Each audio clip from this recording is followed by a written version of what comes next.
Alright, this is the Pilot's Handbook of Aeronautical Knowledge. I'm in Chapter 12. We're going to be on 12-5, Weather Briefings. Prior to every flight, pilots should gather all information vital to the nature of the flight.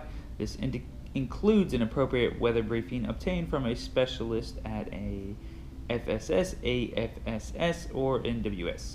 For a weather specialist to provide an appropriate weather briefing, they need to know which of the three types of briefing is needed: standard, abbreviated, or Outlook.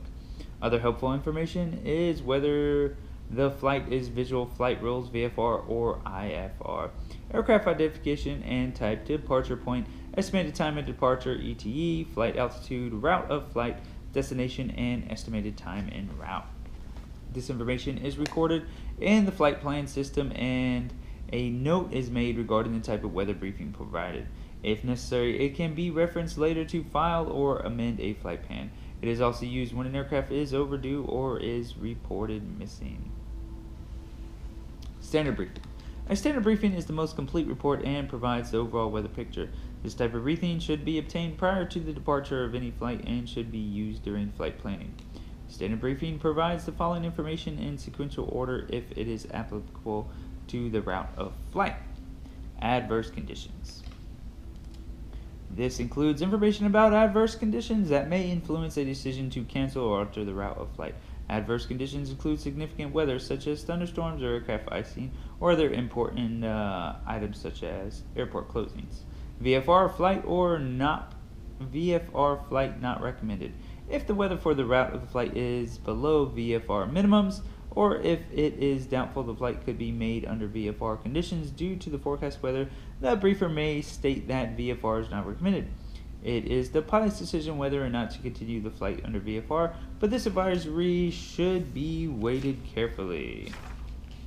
Synopsis. An overview of the large weather picture. Fronts and major weather systems that affect the general area are provided. Current conditions. This portion of the briefing contains the current ceiling, visibility, winds, and temperatures. If the departure time is more than 2 hours away, current conditions are not included in the briefing. En route forecast. A summary of the weather forecast for the proposed route of flight. Destination forecast. A summary of the expected weather for the destination airport at the estimated time of arrival. Winds and temperature aloft. A report of the winds at specific altitudes for the route of flight. The temperature information is provided only on request. Notices to airmen, NOTAM. Information pertinent to the route of flight which has not been published in the NOTAM publication. Published NOTAM information is provided during the briefing only when requested. ATC delays. An advisory of any known ATC delays that may affect the flight. Other information. At the end of the standard briefing, the FSS specialist provides the radio frequencies needed to open a flight plan and connect to EFAS.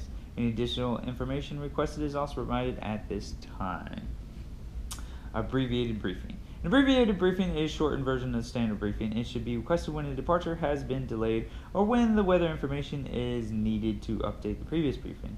When this is the case, the weather specialist needs to know the time and source of the previous briefing so the necessary weather information will not be omitted inadvertently. It's always a good idea to update weather whenever a pilot has additional time. Outlook briefing. An outlook briefing should be requested when a planned departure is 6 hours or more away. It provides initial forecast information that is limited in scope due to the time frame of the planned flight. This type of briefing is a good source of flight planning information that can influence decisions regarding route of flight, altitude, and ultimately the go/no-go decision.